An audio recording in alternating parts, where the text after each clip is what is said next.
not sure because our teacher said there'll be other students, but yeah, we're not Okay. sure. Okay, never mind. While waiting for them to join us, all right, we'll just kickstart today's session. So as I promised all of you, all right, I am going to focus on argumentation skill, all right? How do we develop our arguments per se, all right? So your materials that you have prepared, all right, just hold on to that. We're going to discuss right after my presentation. Okay, so pay attention when I'm going to explain to you on how we can actually expand our arguments, because this might be useful for you in the next session of activity. All right, so give me 1 second. I'm about to share, all right, my session here.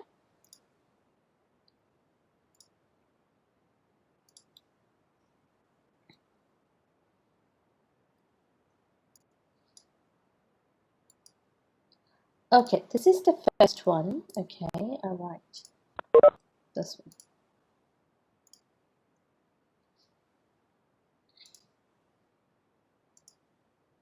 Okay, so we're going to focus on argumentation skill, where most often, right, when it comes to debate, debaters tend to provide ideas without proper explanation.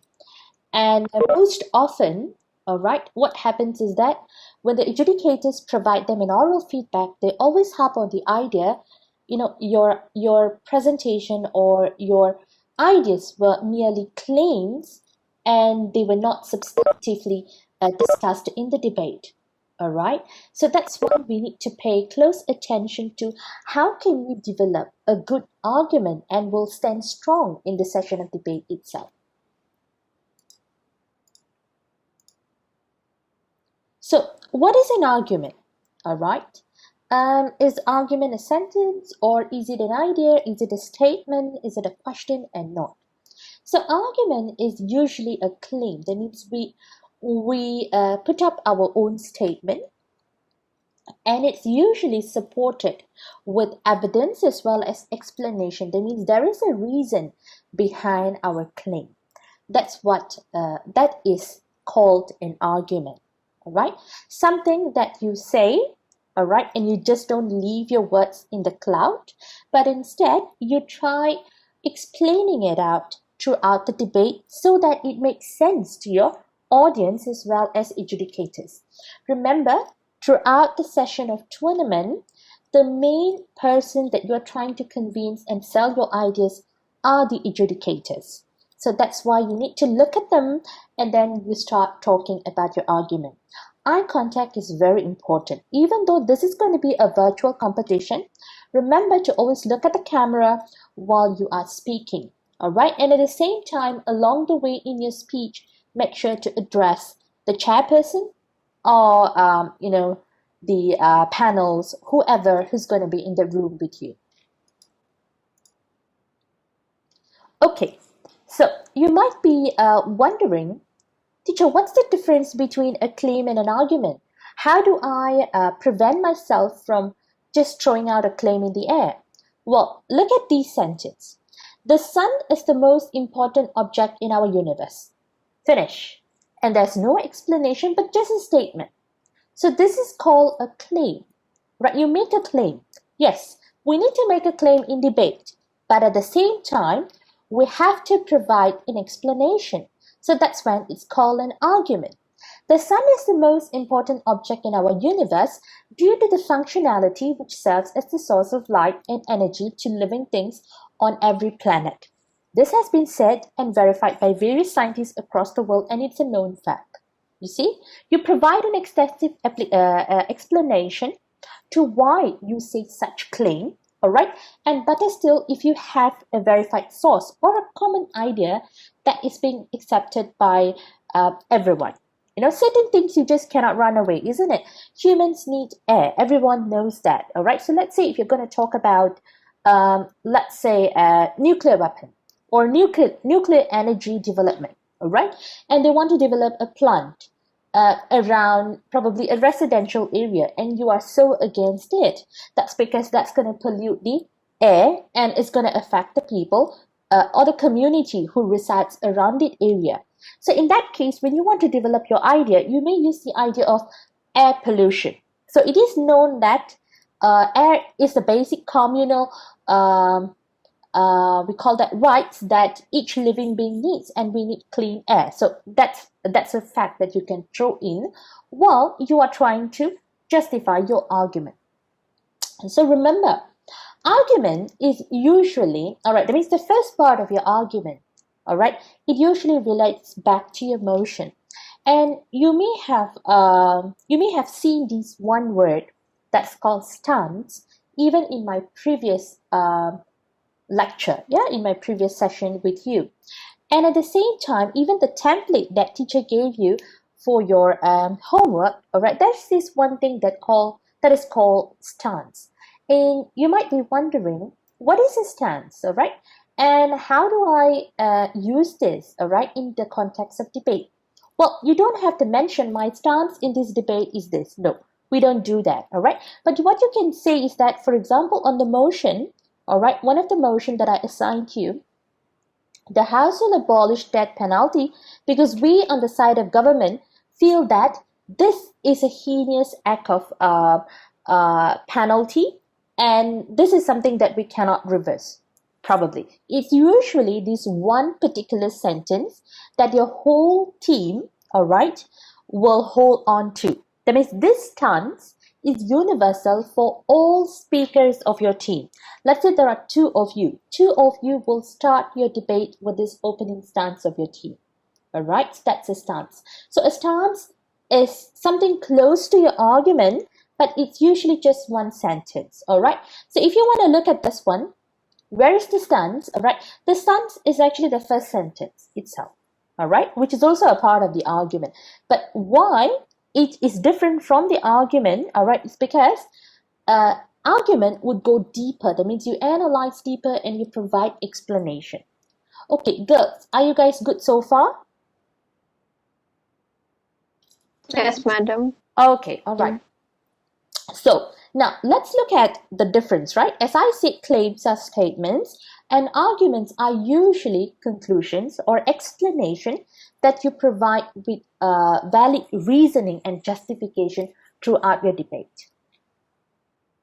Okay, and when we talk about argument, it's usually, all right, an explanation that you throw in to either support the motion or reject the motion. Remember, you either want to vote in or you want to vote out for the motion itself. So how can we develop an argument? All right, a basic thing. So an argument usually comes from the team itself. All right. So once you have identified the issues behind the motion itself, remember every motion that they put up to you, there are issues that is related to it. Okay, everything. Every single motion, there is a story behind the motion itself, and there are issues and stakeholders who are directly related to it. All right. So first thing first, you are supposed to label the argument. So I'm going to provide explanation for each of the steps that I have listed over here in the following slide. All right. So the first part is called labeling the argument. That means the ideas. What ideas do you want to talk about? All right, what are the main ideas that you really want to discuss in the debate? That's called labeling the arguments. All right. The second step is that you try to provide reasoning and logic behind the explanation. That means you try to talk about why this is necessary, how does this even happen in this debate, and then probably even try to insert the logical explanation behind this idea. Most often we understand that certain debate play by the rule of logic. You want to do this, for example, you want to penalize rapists because that is the best thing to do, probably because of how heinous the crime is and how much of pain he has inflicted on the rapist. And at the same time, you want to also deter the crime from reoccurring again. All right, so some sort of deterrence factor to future rapists, probably. Okay, so you talk about the logic behind your explanation, why this is relevant and how is this even applicable to the context of debate. Okay, and third one is to provide examples. So this is where all your reading and all comes in. Okay, you talk about the most common and obvious examples that has been reported probably in media, all right, and that's probably known to to everyone um, around the context itself, all right. And the third one is the fourth one is to link. All right. So remember, your debate is not going to be, your speech is not going to be convincing if you do not know how to link your explanation, your reason, to your example, and then to your logic. All right. You're supposed to link all of this in one cohesive speech. All right. And then the fifth step that you can do is that you try to show example if there is an emergent pattern. All right. Probably one of the recent cases that back in I think 2007, right? There was this emerging pattern of child rape in Malaysia. There was literally every month there was a report of case of child rape in Malaysia. So there was a pattern. All right, and that's why severe punishment was imposed. All right, death penalty in Malaysia is legally right for child rapists. Okay, so provide examples that are relevant. Okay, and then why? So that your other opposition team will not come out and say, hey, this is just one isolated case. You don't come and talk about just one isolated case, and you want such implementation to be upheld.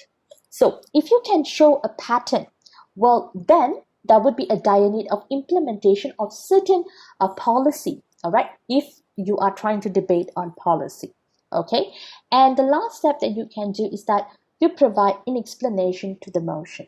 Okay, I may have explained this in a very brief manner, so well, I'm going to walk you through each of the steps in a more detailed manner. Okay, so first thing, right? So how do I come up with a substantive or constructive argument? It's just the same meaning, all right? Substantive or constructive. The adjudicators may use either one of this term to talk about your ideas itself. So remember, always analyze the issue in relation to the motion. You have to analyze that. You have to study the motion. Spend at least 2 to 5 minutes just to study the motion. Because most often people get carried away with the motion when they just see the keywords and then they don't realize and they don't understand what is the issue behind. All right, so understand that first, and then try to look into the stakeholders. Stakeholders are people who are directly affected with the context of debate itself, all right? And you want to also think about the impact, all right, of the motion to the stakeholders. How much does it have, how much does it ramify the stakeholders at the end of the context of debate, or due to the issue discussed in the debate itself. All right. Remember, you are debating for the sake of stakeholders. You want to probably either speak for them, or you are probably coming up with a solution for them. All right. So it's more like a constructive discussion that you do. Okay. And at the same time, you're very critical when you're trying to analyze your ideas. Okay. And while you are trying to discuss what are the important key figures that you want to debate, all right, remember, you want to talk about the effect of the motion. Okay, it doesn't have to cover all, but these are some of the aspects that it may cover. For example, political, social, economics, environment, regional, medical, even education. Okay, any other particular aspect of division, all right, that is directly related to the stakeholders as well as the motion itself. Like certain issues, they come under the aspect of political, all right. Certain issues, they come under the umbrella of education. For example, the first one, yeah, that I assigned to you last week on death penalty, it comes under social as well as political. The second one, online learning, it comes back to education and probably economics and technology as well. All right. And the third one, I think it was on, my God, what is the topic on the third one? Sex schools. Yeah, single sex versus co-educational school, right? So, well, that goes back to education as well as social as well, because you're dealing with community at the end of the day. Yeah. All right. Thank you so much. Whoever answered me just now. Yeah. All right. Okay. So how can we label the argument, the first one? All right. It should reflect the idea that you're going to discuss, all right, in the whole context of debate. And it should be related to the motion itself. But sometimes debaters, they get so carried away, all right, they throw in ideas, and then, along the way, while you're listening to them, you realize that it's not even related to the motion. For example, right, let's talk about death penalty. Okay, one of the idea is probably they want to save costs. Okay, I mean that. Let's say if they are going to discuss this as one of the main idea. Okay, we feel that death penalty should be abolished because it is costing us a lot of money. Like what? How? All right, but unless if the debater is able to reason out, then it makes sense. All right, so make sure your ideas is in relation to the motion. All right, and try to encapsulate this particular idea of yours, that means the label, all right, in one single sentence. All right, so that when you look at your points, you are able to explain them out. All right, so while I'm discussing this, try to check your homework whether you have done that in a single sentence or not. Okay, and usually, all right, the tip is that, all right, try to have this conjunction, all right, the usage of because, all right, because it helps you to reason out. Okay, because or so, all right, these are two keywords that I usually tell my debaters to include when they're trying to come up with the argument itself, the idea, all right, the labeling of the arguments. Okay, an example, look at this one. The death penalty should remain in status quo, that means in the current system, due to its significant value to the justice system as a measure of deterring crime. So this is a type of labeling. All right, that means the idea that I'm trying to talk about here is that the value to the justice system, and at the same time, it is helping to deter crime. Of course, this can be considered as a part of stance as well. All right, it's not an issue. All right, but most important thing, this is one of the ideas that you're trying to explain, and you're going to provide reasoning throughout your speech.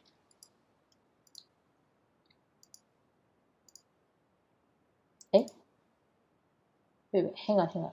Oh, it's going back. Why? Yeah? Sorry. Sorry for the technical glitch. Okay, all right. The second step is that reasoning. All right. So the best way, all right, to reason out your idea is to convince. Okay, remember, okay, in debate, I always tell my debaters, do not use a dictator form of speech. Don't go about bashing these debaters as well as adjudicators, because nobody wants to listen to an angry debater. All right, at the end of the day, the best technique of trying to win the debate or to get the voting in for your team is that to convince or use the art of persuasion. All right, that means you speak in a calm manner, but at the same time you are firm. All right, so one of the technique is that to have a universal argument, an argument that is not debatable. It is just right in the concept of listening. So that's the best way.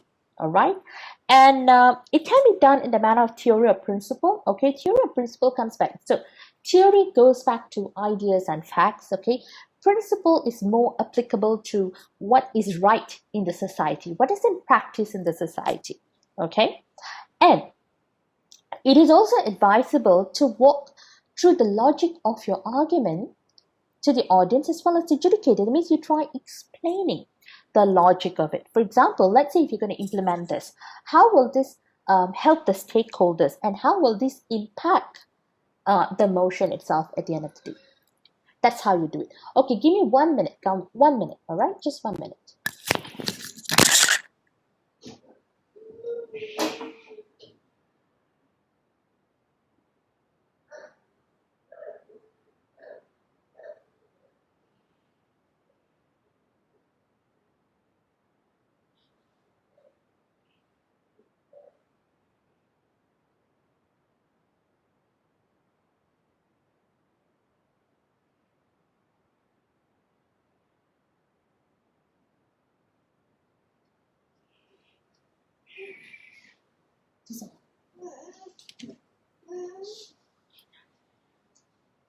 Okay.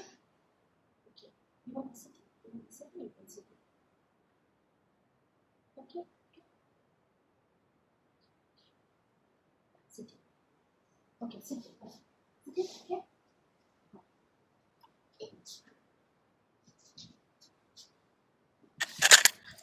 I'm so sorry for the break. All right, I'm working from home, right? So at the moment, due to the lockdown, so I have a young child at home.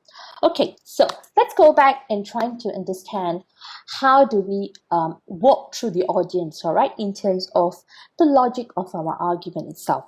So this is when you try to talk about what happens if you're going to implement this, all right? What is the repercussion that is going to affect the stakeholders as well as the people who are directly related to the motion? Okay, so that's reasoning.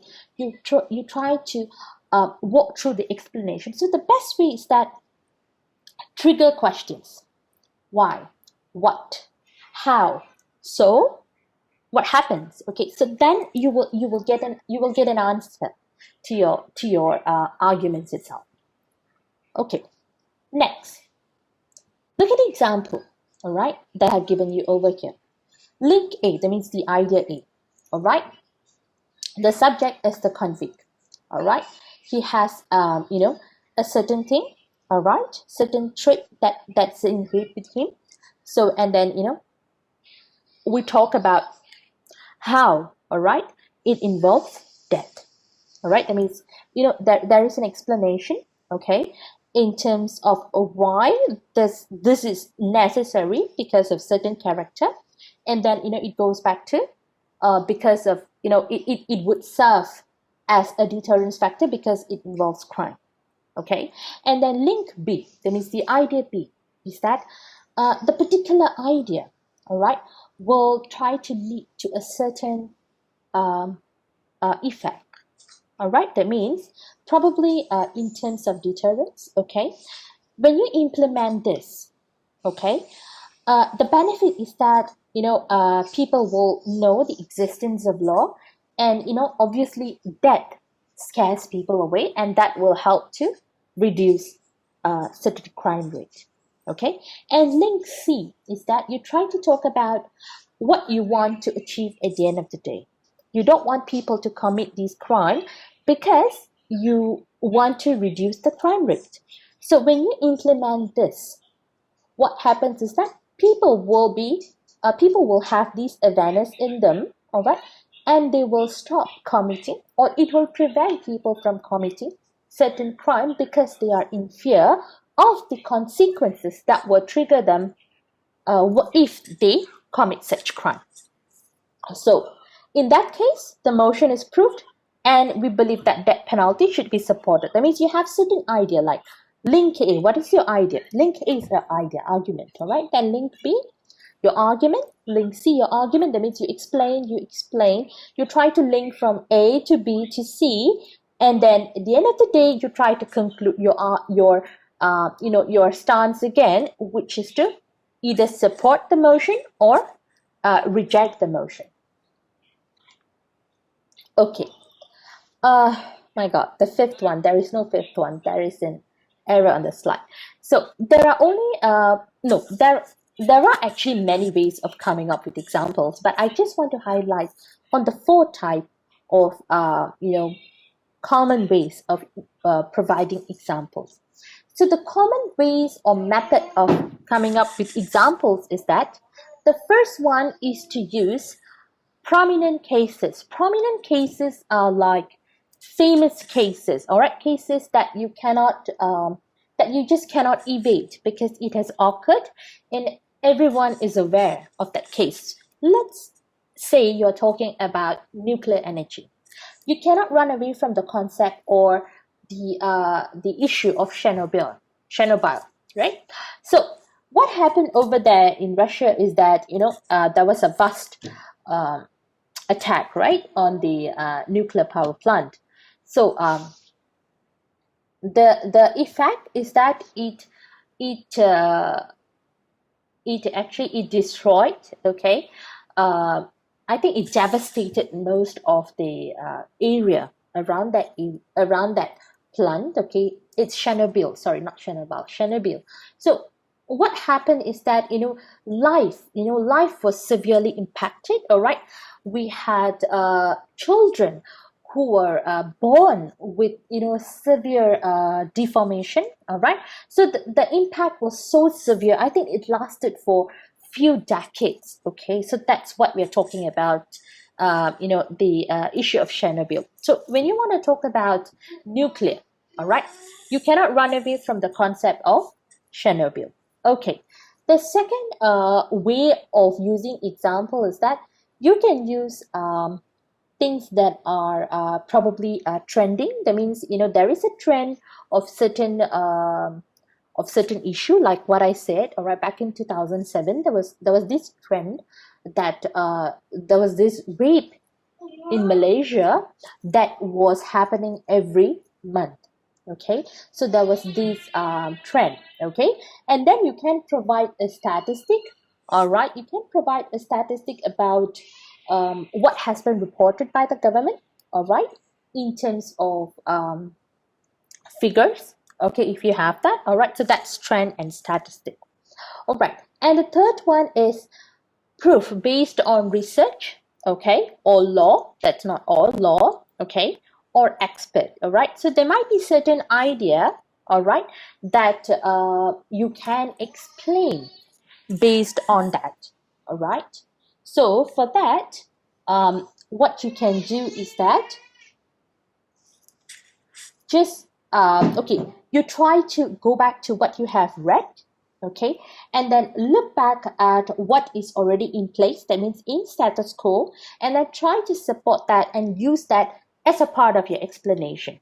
For example, based on the research done by this, okay, or as it has been proven, okay, death penalty has impacted greater lives in terms of trying to reduce rape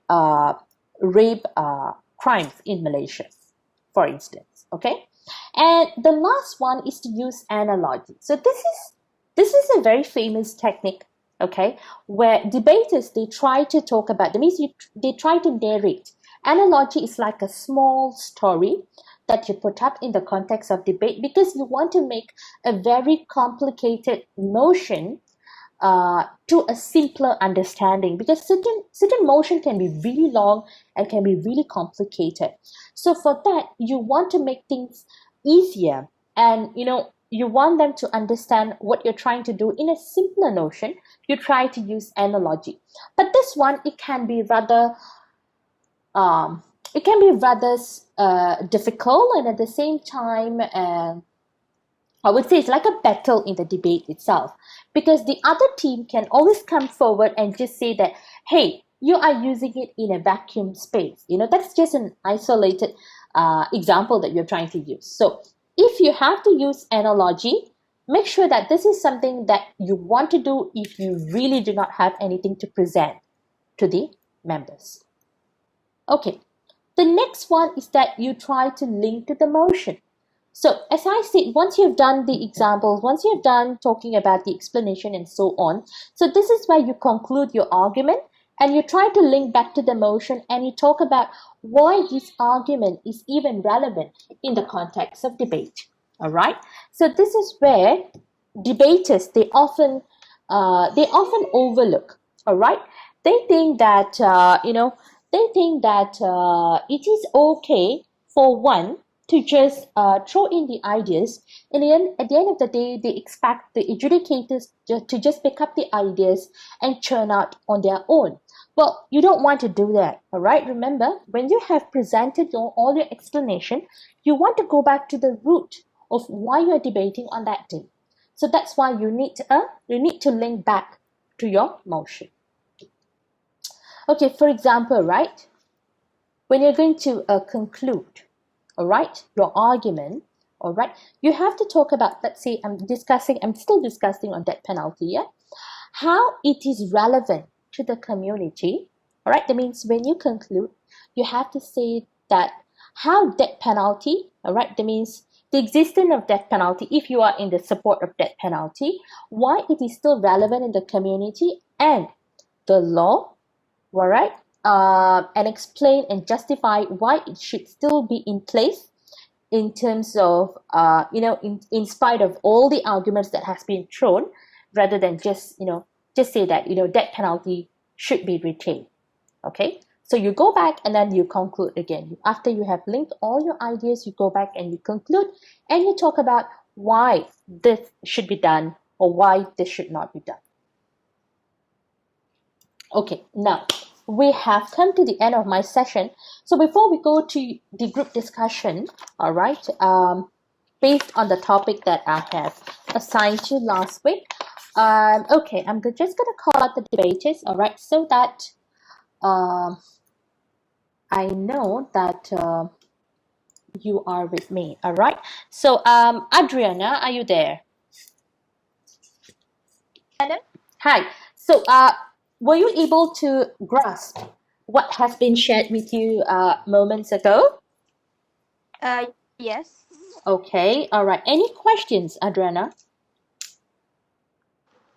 For the exercises that you gave us yesterday, last time, you said that we should counter argue ourselves. Yes. Correct. If you're on the government side, then you should put implementations to laws and such. So does that mean that if we are on the opposition side, the rebuttals should be directly towards only the implementations, or also towards the stances and arguments? Well, it depends on how you did, all right? So the most important thing, I wanted to see the rebuttal. Let's say if the government is proposing a policy, all right, and implementation. So the rebuttal from the opposition should attack the proposal submitted by the government team. Okay? All right, never mind. So if there is no question, we will discuss that, Adriana, in a minute. All right, thank you so much. Damia, you are also a debater for the BP. So Damia, all right. Okay, so were there any questions, Damia, pertaining to what has been shared moments ago? Anything that you want to just clarify again? I have no questions on the motion, Mhm. but I do have questions on the parameters, as I couldn't actually catch up with what is exactly parameters and what we should take as a parameter instead of law and stances and whatnot. Okay, so you have a little bit of fuzziness in terms of trying to understand parameters. Okay, you understand the concept of stakeholders, right? So parameters are certain actions that you do, okay, when you want to implement something. Okay, let's look at the House will abolish death penalty. Okay, so one of the parameters that I need to look into is that what is the scope of crime that I am trying to implement this?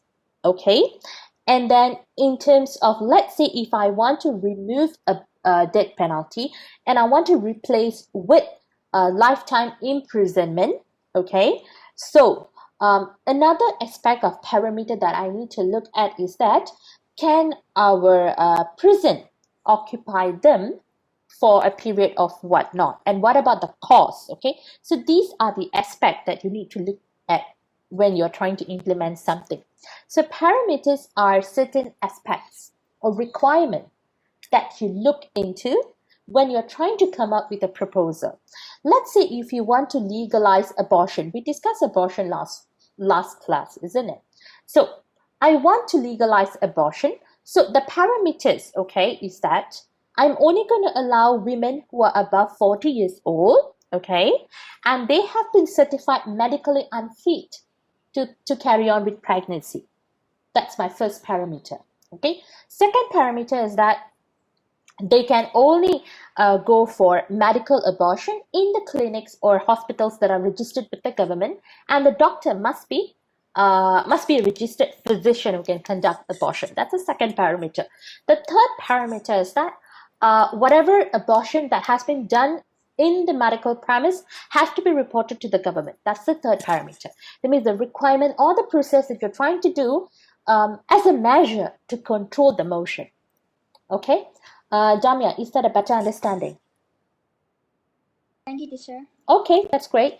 Okay, another debater is Khatija, right? Hi, Khatija. Yes, madam. Okay, so were there any questions in terms of trying to understand on argumentation development that I just shared moments ago? Excuse me, madam, I don't have any questions since you just I wanted to ask about the parameters, but since you just explained it, I don't have any questions. That's very good. Okay, we have another debater. Who's that? Yeah, Alia, is it? Excuse me, madam. Alia, is it? It's me. You're going for the BP as well, right? Yes, madam. Hi, Alia. So do you have any questions pertaining to what has been shared moments ago? I don't have any questions because I was quite confused about the parameters as well. Okay, you guys were all confused about the parameters, but okay, okay, forget about the parameters. Okay, I've already explained. I can talk to you about parameters again when we're going to talk about emotions. That means the homework you've done. But whatever concept that I've explained to you today, I really hope you can churn it out because you're going to use this in terms of trying to develop with your argumentation later on. So anyway, I would like to also thank the rest of the debaters who joined us here. Right. So I'm just going to call randomly Nur Zara. Hi, Nur Zara, are you here? Nur Zara? Yes. Hi. Were you able to follow through in terms of what has been shared with you today? Yes, I have. All right, that's great. Okay, thank you so much. Okay, so the rest of the debaters, please join us as well in the next session because I am planning to have a full swing of debate on Friday. Yeah, our next session is on Friday. Yeah, Friday and Saturday. Yeah, so I'm planning to have full swing of session on Friday and Saturday. So which means that I need the rest of the debaters to join us as well. Okay, now let's go back and talk about what you have prepared for your homework. So you can pick one of the sites, all right? Pick just one of the sites for the motion, okay? And you can just discuss, all right? So the first motion we're going to talk about is the House will abolish death penalty, all right? Who wants to get the ball rolling?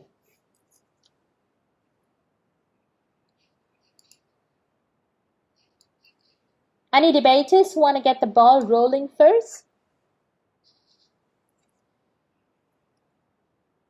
Okay, maybe Adriana, can you start first? For which site, madam? You can choose any site that you want to, whichever that you feel comfortable of. It's better government. I think I'll go with opposition because Okay. my points are more on opposition. Okay, go ahead. Okay, so for on the opposition side, we believe that we should not abolish death penalty because death penalty is a way for us to indirectly educate the community on how is to indirectly educate the community to not commit crimes so that we could decrease the rate of crimes in Malaysia. It is as a moral for others to not repeat the same crime done by past criminals, and it is also to avoid heavy crimes from more frequently happening. Because people if we don't do death penalty, people will be taking crimes more lightly, and thus we will not be able to discipline the community more on the dangers of crime. Other than that, we should even if we are able to find a replacement for death penalty, such as life imprisonment and maybe putting on heavy fines to those who commit crime, it still won't be as effective as death penalty because some people in the community are able to overcome those replacements, such as the rich are able to pay the expensive fines, and it won't be fair to the poor because they're not getting the same treatment as the rich, because the rich can just pay their way out of this crime, so which is not fair. Other than that, we believe that the death penalty will be a better result because people in the community fear death, and when they fear death, they will not commit to crime because uh, they wouldn't want to end their life just because of a crime that they have done.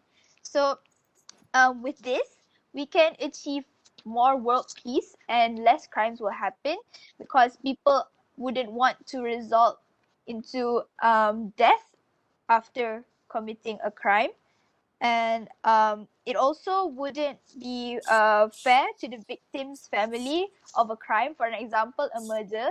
Then, if the it wouldn't be fair to the victim's family because they have lost someone that they care dearly about, and it wouldn't be fair to the person who committed the crime. So, with that, that is why death penalty should be taken seriously and should also be still be used in Malaysia. Okay, thank you so much, Adriana. Okay, so when you start a debate, all right, so let's not go to the arguments first, all right, they're all valid ideas, all right, good. So when you start or end the debate, all right, you can always say, all right, as a prime minister or as a leader of opposition, I support or I reject, all right, the motion today, the House will abolish death penalty because blah, blah, blah, blah. All right. And then when you want to end your debate, you do the same thing. All right. So in short, all right, I'm with the spirit of death penalty. And I believe that death penalty should be retained or upheld because of blah, blah, blah. All right. So that it makes your speech looks more constructive. All right. So let's go to your ideas. All right. You spoke about how it actually helps to deter crime. All right. Among the community. Okay, and then you talked about that it will be biased towards the rich, and then it's impartial towards the poor. Yeah, and then you also talk about how people actually fear death, and then you are also talking in behalf of the victims itself. Okay, these are all valid ideas. Okay, Adriana, I want to ask you one question. Okay, are you going to retain death penalty for all the existing crime, or you only want to focus on certain crime and you feel that death penalty should be in place for this type of crimes only? I think not all crimes deserve death penalty because not all crimes are as heavy. Like example, maybe human trafficking, for example, maybe they could only get like only a few years at prison, but not death penalty. Okay, is there any particular reason why you feel that human trafficking is not as a weightage form of punishment in terms of a rape or probably compared to a rape? Because for human trafficking, it's not it's not exactly I'm not exactly saying that human trafficking is something that is right because it's still something that is done out of someone's consent and rights. But I think that the rape is worse and it should be punished with death penalty because rape isn't something that should be taken lightly about, and it's happening more and more frequently compared to human trafficking these days because much more women these days are being raped, and because it happens more frequently, that's why we need to put a much more heavy punishment towards it so that we can decrease the rate of it happening. So, okay, Adriana, on that idea, right, you did mention something about rape is more severe than human trafficking. Okay, again, I'm just going to clarify, all right, what about for the cases of where a lady is is trafficked, all right, and she was subjected to the business of prostitution first, okay, or if a child was trafficked and was probably handicapped purposefully, all right, to beg around the street, that's also trafficking, isn't it? Are you still going to treat them as something lesser than rape? And what about the third cases where people traffic humans for their organs? Are we still going to treat them as lesser than rape? For that, I'm not sure because from what I've already read, most of the news they would usually show rape cases instead of human trafficking because I'm not sure why, but that's why I think that rape is a much more bigger case in the community now compared to human trafficking. Yeah, okay, all right. Because what you have seen in the media, right? So, okay, all right. It's possible, all right. This is debatable. So this is why, all right, we have to be very tactful when we are throwing in ideas as well. So when you're going to say that rape is more brutal compared to human trafficking, so you have to take into consideration there are cases where women are trafficked and they have been forced into prostitution, all right. Second aspect, where there are children, young children who are kidnapped from their families, all right, and they are scarred for life and they have been probably handicapped, all right, for the sake of begging in the street. Their life is gone, all right. Compared to rape victims, they are probably survivors, okay, and then they can still lead a normal life compared to people who are in the business of human trafficking. And then the third one is that they traffic individuals for their organs, right? So what I'm trying to say here is that when we say that one crime is more heftier than the other, we have to ensure that the crime that you're trying to equate, for example, right? Yes, I would agree that rape is much more severe than probably robbery, okay? Depending on the impact, okay, impact to the stakeholders. So we have to look at the context of human trafficking itself. If you're going to use that example, that how much of impact it has brought. If it's just a mere of human trafficking from one place to another place, and then probably kidnapped, and then there was not harm done to the victim, then probably yes. Okay, but if there is a severe harm, we want to be very careful in terms of putting up certain explanation. Yeah. Okay. So all right. So valid ideas. Thank you very much, Adriana. Good try. Yeah. Okay. I want to hear it from Khatija. It's your turn now. Yes, madam. Okay, Khatija. All right. I just want you to come up with a little bit of rebuttal. Okay. Okay. Which side you want to pick? Government or opposition? Opposition. Oh, opposition as well. Okay, never mind. Hold on, Khatija. What about Alia? Government or opposition? Excuse me, madam. Government. I plan on going government. Okay, great. Okay, Alia. Okay, you will start.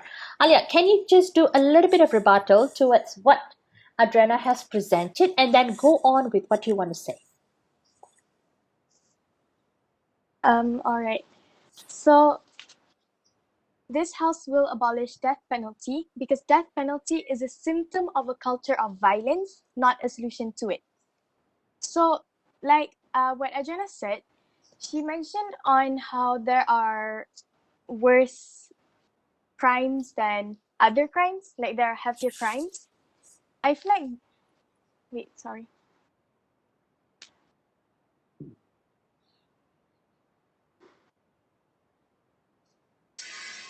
All right.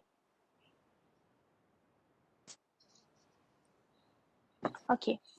So I feel like for the alternative of death penalty, instead of using death penalty, we can use life without parole, which is a better alternative than death penalty. So basically, life without parole is a sentence of life without. Sorry.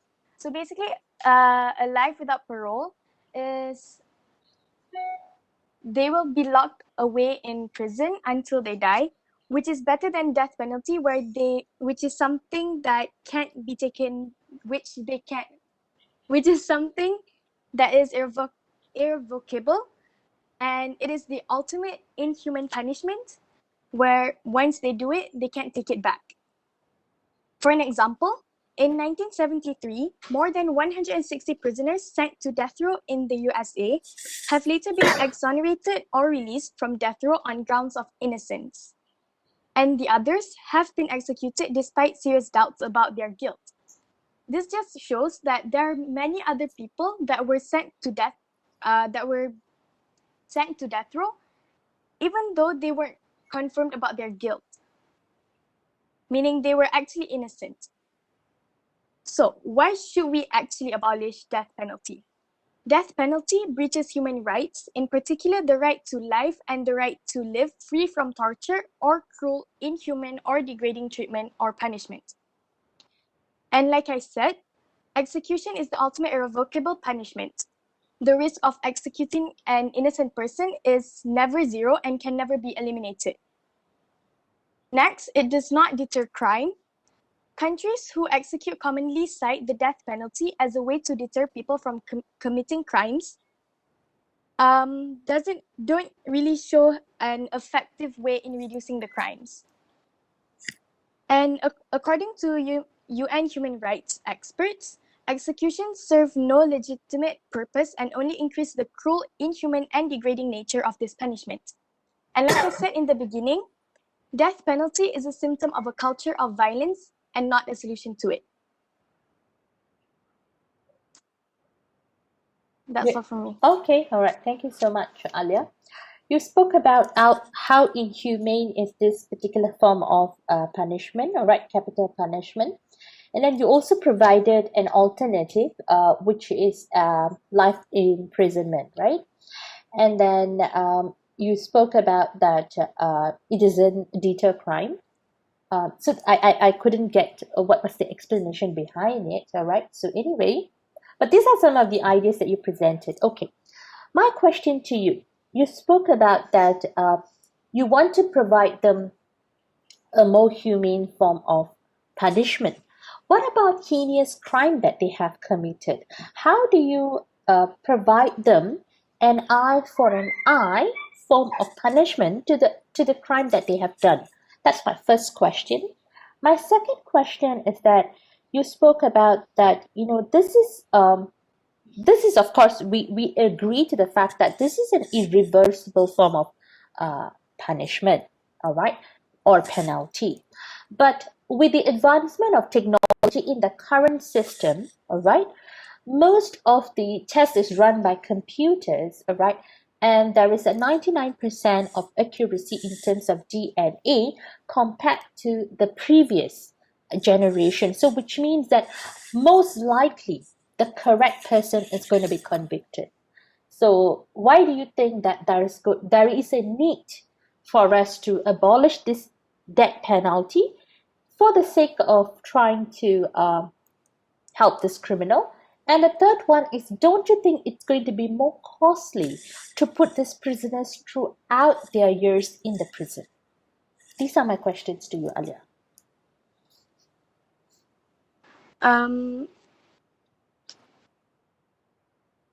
So like I said, life without parole is a better alternative because you don't take their life away, and you can always expect better from people, even though, okay, let's say they committed a huge crime.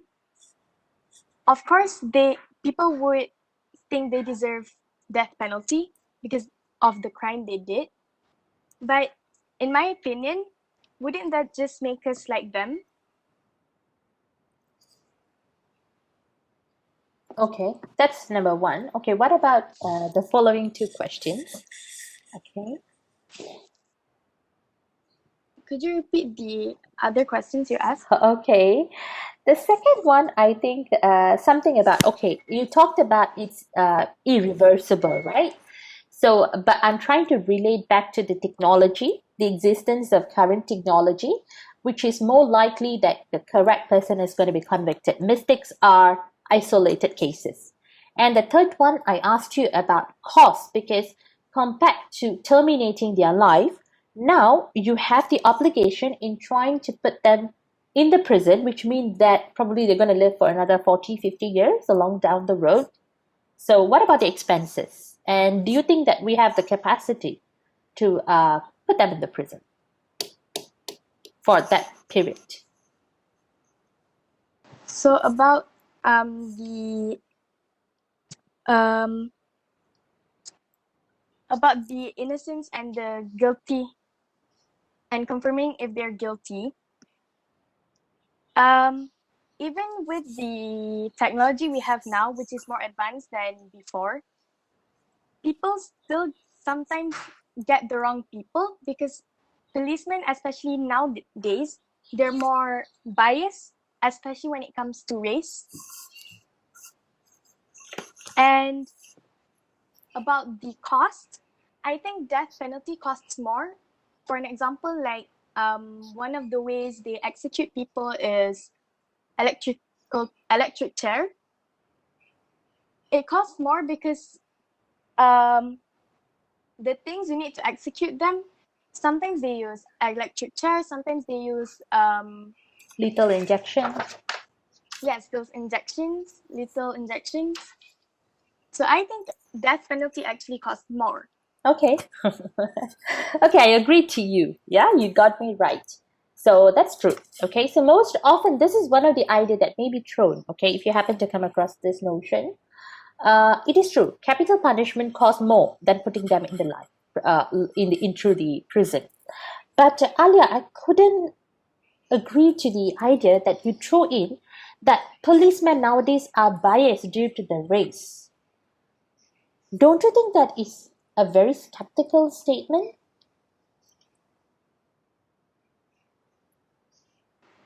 I said that because, especially with let's take some of the recent news. Okay, so I saw some news on the internet how policemen took care of a person that just committed a huge crime, and basically how what I meant by them being biased with the race is they treated the person they treated the person nicely. They even gave the person water. They didn't use violence. But when it comes to different races, they do. They didn't provide any water or such. Was it in And Malaysia or you're talking about the context of I'm US? talking about in the US. Yeah, okay. Understood. Yeah, there was also a case, right, where they caused a death of this black guy, all right, because of a riot, remember? Yeah, there was a case. I forgot his name. I think Kennedy. One of this guy, right? So that was due to the ill treatment of police officers. Okay, but again, if you're going to bring in this particular judgment, the example of US, how are you going to equate to Malaysia when our culture is different compared to them? Because there, the context of black and white is more to slavery, and it has been indoctrinated for many years compared to Malaysia, and it's not fair to throw in and say that Malaysian policemen are biased.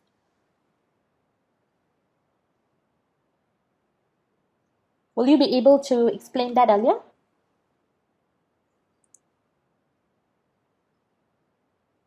Is she there?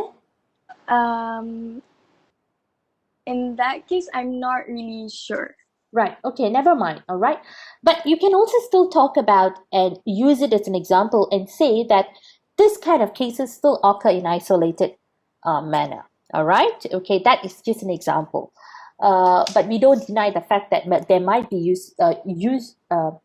we call that cases that would have happened in Malaysia. But better is that we don't throw in this kind of statement if it's not in our context. But if you're going to discuss it in a general manner, probably in terms of explanation, and say that, and then you quote, this has happened in the US, then it would make much sense. Rather than just throw in an idea, an example, and then you expect the audience to try to recall back what case would it be, because you did not specify that. You try to provide a little bit of story in terms of what happened and how this policeman, all right, actually treated them, in a biased manner, and have actually caused the death of this man, back in the US itself. One of the cases, yeah. All right, thank you so much. Okay. Excuse me, teacher. Yes. For the just now, for the policeman you mentioned slavery, right? In that context, can we relate it to white supremacy that is currently like in the US right now? Yes, you can. That's what we're talking about. Yeah. The discrimination, all right, back at the US, okay, it's not like what is being shown in the movies. Yeah, I mean, maybe some of the movies we can actually see the real context. Yeah, but in terms of white supremacy and indoctrination of these white people towards the black people, it is still there even after a long period. Even if people are fighting for the rights of and equal opportunity among not looking into skin color, but it is still there. Yeah, in very minor cases. Yeah, we can always talk about that. Yeah. All right. Thank you, Adriana. Excuse me, madam. Okay. Yes. Christina, it's your turn. Yeah. No, I would like to ask if this point could be valid in any arguments. Yeah. Sure. So if I stand with that we should abolish death penalty, because to prevent executing people that are found guilty but have better access such as money and bias. So that could be like an exceptional, because it has research has shown that there's zero number of wealthy person facing death penalty. So is it actually exceptional in debates, or that's just like a prescription like that? Well, if it's reported, make sure that the source that you took in is a verified source. Okay, then we can use it as an example, as a statistic, and say that, hey, okay, there has been a report stated, and where did you pick that, Christina? Damia, Christina, where did you pick that? I saw that in a research. Actually, they said that it's actually a point that there's zero number of wealthy person facing death penalty, and they also mentioned that race is like a thing, but they didn't actually state is there a statistic or whatever. Okay, you need to go back and verify that. Sometimes you get ideas from the internet and it is not a valid idea. Okay, people just throw in the arguments and then most likely it is not a verified source. Okay, so when we want to claim such thing, all right, make sure that it is a valid source. All right, but I think this is not true, Christina. Right? I think this this could be just a statement from one of the author, but I could be wrong. Okay, but just make sure that if you can get a website, okay, if you can just share with me the link where you got this resource, I will try to go back and cross check on the reference. Yeah, okay, but we can always use that if it's a valid idea. We can always use that. Yeah, okay. So can we hear it just from one more person before we end the session for today? Can we hear it from Khatija? Yes, madam. Yeah, you are with the opposition, right? Yep. Right. So Provide a little bit of rebuttal and then you just, shoot to your ideas. So this house is against the abolishment of death penalty because it offers society an appropriate consequence for violent behavior. Death penalty is a way to provide justice for the victims while keeping the general population safe. So you should be able to live your life without the threat of harm from criminals that have done very heavy crimes such as rape, murder, human trafficking, but when there's someone who decides to go against this expectation, then there must be steps taken to provide everyone else the safety that they deserve.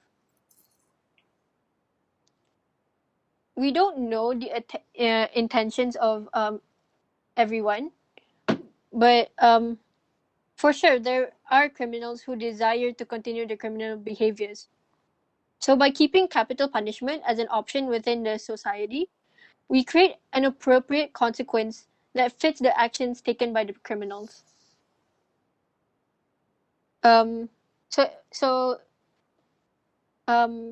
we believe that death penalty offers a respectful outcome. A critical component of justice in modern society involves punishing criminal behavior in a way that is not cruel or unusual. Let's take the US for example.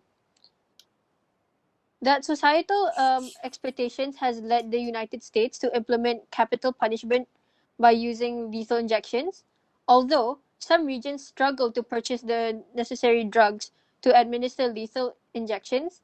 The process of putting someone to sleep before they stop breathing eliminates the pain and negative outcomes associated with other execution methods. The fastest, and we believe the fastest way to stop a murderer from continuing to kill people is to eliminate their ability to do so. The death penalty makes it impossible for someone convicted of murder to find ways that to kill other people. Failing to execute someone who is taking a life unjustly, who is able to kill someone else, makes us all responsible for that action. With that, that's I that's all from me. Okay, all right. Thank you, Katija. All right. Okay, all right. Some of the ideas were valid. All right. But I felt that you need to work a little bit, all right, in terms of trying to link your ideas. Okay, there seems to be arguments thrown in, where there is no cohesive explanation of how, because of this happens, and because of that, we need to do this, and so on. Yeah, all right. Try to work on that. So let's go back and talk about some of the common arguments presented when we talk about death penalty. Yeah. So the most common one, why they want to abolish death penalty, is because it violates human rights in terms of their right to live. Okay, and most often it's an irreversible form of punishment. Even with the advancement of technology, there is always this 1% of mistakes can be made, and there are many cases where innocent were actually were actually hanged to death. So we have done injustice to the law. So for that, we feel that it is better for them to have another form of punishment, even how heinous the crime is, all right? Because we feel that there is a span of time for them to go for trials and revisit the case again if there is a problem in terms of discrepancy on the process of trial itself. Okay, and what about crimes that are really heinous? Well, we have equal form of punishment. Okay, for example, life imprisonment. Okay, even though it may not inflict the same pain, but we are still putting them through through the process of giving up their life, their social life, their dream life to the external world, and they have to be prison for life. Okay, that's also another form of punishment. And the life in prison is nothing similar to what they have to go or what they may have experienced out there. All right. And opposition, all right, we don't want to abolish death penalty. We want it to be placed as it is in status quo, because we feel that it may deter crime for future reason. Okay. And at the same time, we feel that, like some of the ideas that you guys talk about, right? We feel that it will serve as it will inflict, or it will ingrain the fear in the community towards death, and people may not, and we will prevent future criminals to commit such an act. Right? So the stakeholders, of course, we are talking about the convict, because they are the person who's directly affected. And then we're talking about society. How much, when you abolish death penalty, what does it bring to the society? And when you don't abolish death penalty, how does it affect the society? The law, as in the whole law itself, all right? But is it fair? Okay. And then the community itself. Why I talk about the community in the opposition team more than the government team, it's because when you don't abolish death penalty, as you said, some of you said, it instills this kind of fear among the community, and at the same time, you are bridging a safer community for the society itself. Yeah. Okay. So what is the implementation? You can have a lifetime imprisonment or other form of sentence that is equal to life imprisonment. Okay. We have so many other form of punishment, right? for example, certain crime, you can ask them to probably serve, in terms of voluntary work, all right? Certain form of punishment that will create a lesson, and at the same time, it will serve as a stepping stone for the criminals as well. Okay, and when we talk about punishments, right? There's this one of the idea that was thrown, right? You guys spoke about rich and how the law can be biased for rich people, all right? So what about when these people are in the in the life imprisonment sentence, and they opt for paying a fine and then probably some other form of we call that substantive amount of payout, right? That has been passed by the law itself.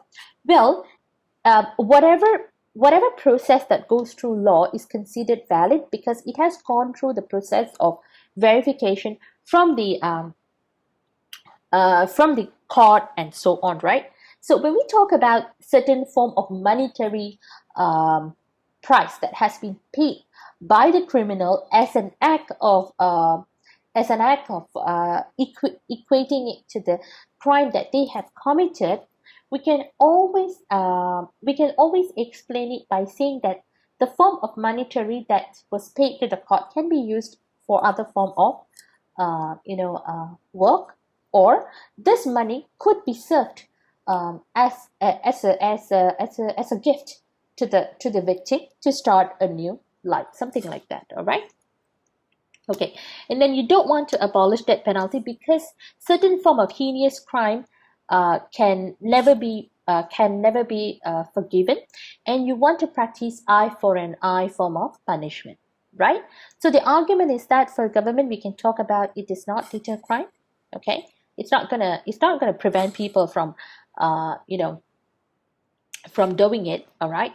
It's like when you abolish death penalty, it's not like everybody is going to go out and breathe, right? So it does not really deter crime. It's just that these people who are sick in mind will still continue to do so, even if you're going to do this, right? Of course, it's more costly, all right?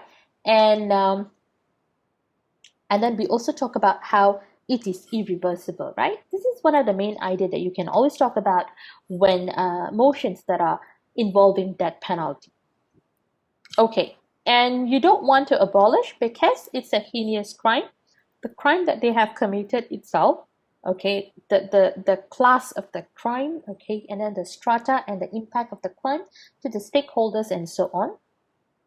And then you want this particular form of punishment act as a deterrent, okay, to the crime as well as future offenders. And you also agree that the current existence of technology can eliminate fault with certain percentage. Yeah, okay, so these are some of the ideas that we could discuss, all right, when we talk about death penalty. So I believe we still have another two topics, all right, that we aim to discuss, all right. So I am planning to hold the next session on Friday, but I was just wondering, will the girls be free tomorrow night? Tomorrow is Thursday, right? Yeah. Will you guys be free, girls? Damia, Khadija, Alia, and Adriana. I think I'll be free, teacher. Okay, who is this? Alia. I think I'm free as well, madam. Okay. I'm fine with tomorrow night as well. Okay, so let's say tomorrow night we can, the four of us, right? I mean the four of you, including myself, all right? Maybe we can meet for about an hour. Yeah, all right. Probably around 8:30 or 9. Is that if it's fine? Yeah. We will discuss with the following motions. Yeah. All right. So just this time around, go back, study your notes, okay, and look at it and try to apply the technique that I just shared with you in terms of developing an argument. So probably just choose one or two arguments and develop the idea extensively. All right, because tomorrow night I want to hear a complete a speech related to your argument itself. Yeah. Okay, so do we have any questions before we end the session for today? Actually, madam, for the death penalty, considering that it involves death and human rights towards life, is it fair uh if let's say we're on the government side, is it fair for us to say that most people in the community believe that if we do not abolish death penalty as it is now, can we say that it will be playing God? Is it valid for us to say that in a debate? Well, if you want to say playing God, then someone might come and just say, I'm an atheist, I don't believe in God. So, well, that would be, I wouldn't consider that as a main argument, but you can still use it as a part of supplementary idea. All right. So in debate, all right, in the context of a debate, we try not to bring in the concept of religion as well, because there's always this case, one or two debaters will just come out and say, hey, I'm an atheist, I don't believe in God. So the whole debate will collapse. All right. So we can use it as a part of our supplementary argument if that topic directly relates back to our religion. For example, when you want to talk about LGBT and so on, right? Because most of the religion in Malaysia, because in Malaysia everybody should have a religion, believing so. So when you talk about topics that are related to marriage, then you can use the concept of religion. Yeah, all right. But if you're going to violate, if you're going to talk about how if we don't abolish that penalty, and then you are taking this law to your hands, and and you are trying to put yourself as a supremacy, well, it's always debatable. People can just always come in and say, well, they have caused and impacted a life of another person in the planet. So before the God punishes them after the afterlife, all right, there has to be certain action that needs to be taken in the context of the world, so that the crime may not reoccur. And then we want to make sure that the law is upheld, the justice system is upheld. Yeah. So we just want to be careful in terms of trying to come up with those kind of ideas. Yeah. But anyway, it's a good one. So any other questions? Excuse me, madam. Yes. For tomorrow night's class, will we be talking about the other two motions? Correct. Yeah. The other two motions. That's right. I just want to talk to you guys. I just want to listen to you girls in terms of how you have developed. That means what you need to do tonight is that, or later on, you just go back and look at you just reflect on the concept that I just shared with you today in terms of the pattern of trying to develop an argument. So just look back at your notes, okay, and then try to come up with a speech, all right, a speech of your own, all right, on either side, okay, of the motion, all right, and then follow through the step. That means you have a labeling, you have reasoning, you have example, you are linking, and then you are trying to conclude in the expansion of your argument. Yeah, that's what you need to do. So tomorrow I will be listening to you giving me a full speech, okay, of your take on the motions. Is that okay? Madam. Right. Okay, do we have any other questions? Okay, great. So thank you very much for joining me this evening, all right? And sorry for the technical glitch that occurred along the way. So I'm hoping to meet the girls tomorrow. Okay, there are 4 of them. So the rest will join us on Friday, because Friday we are planning to have a full swing of debate, okay, using the BP style. For those who don't know how a BP style may operate, you may want to check with your friends in terms of how to go on with the BP style. So on Friday and Saturday, I'm planning to go full swing, yeah, in terms of debate itself. So we are going to go start as usual. I'm going to release a motion on Saturday night. You will be given 15 minutes of prep time, and then you'll be debating, and then I will tell you on what are the how you have fetched in terms of oral feedback, and then provide cues on how you can actually improvise. So for now, I need you to read. Okay, you have to read a lot. So apart from the topics that I've given you, you can go back and read about environment issue. At the moment, we have issues that are related to vaccination. So there would be I think there would be topics that are related to vaccination, how people can actually vote for the take of vaccination. So try to go and explore the issue of COVID-19 itself. Yeah. All right. So if there are no other questions, I thank all of you for joining me. So stay safe. I'll see you tomorrow. Take care. Excuse me, madam. Yes. The competition is this Saturday. This Saturday. I thought it was told Sunday. Saturday and Sunday. It's on this weekend. Crazy. They have moved it earlier. Is it? In the poster they gave us, it said this Saturday and Sunday. It's for 2 days. Saturday and Sunday. That means we only have like Friday and tomorrow, isn't it? Yes. For training. Yeah. Okay, in that case, okay, tomorrow maybe the rest everybody your friends can join as well. Yeah, all right. So tomorrow we will meet at 8:30, all right, to 10:30. We will try to do at least for 2 hours, and then probably on Friday as well. Friday, are you girls free in the morning? No, you have classes. We Yes, have madam. classes, but I think we can ask for an exception if you are okay with that. Yes, I think that would be better. All right. So, but anyway, I will speak to your teacher first. All right. Okay. I'll just speak to Miss Mala first regarding this. So, because then Friday we would need an extensive training before you start with your tournament on Saturday. All right. So, meanwhile, try to read up. I will also share some reading materials through Telegram. So, just look out for that. Yeah. But anyway, thank you so much for the notice that the tournament is going to be on Saturday. Yeah. Right. So I'll see you tomorrow. Take care. Thank you, madam. Right. Thank you, madam. Welcome. Thank you, madam. You're welcome.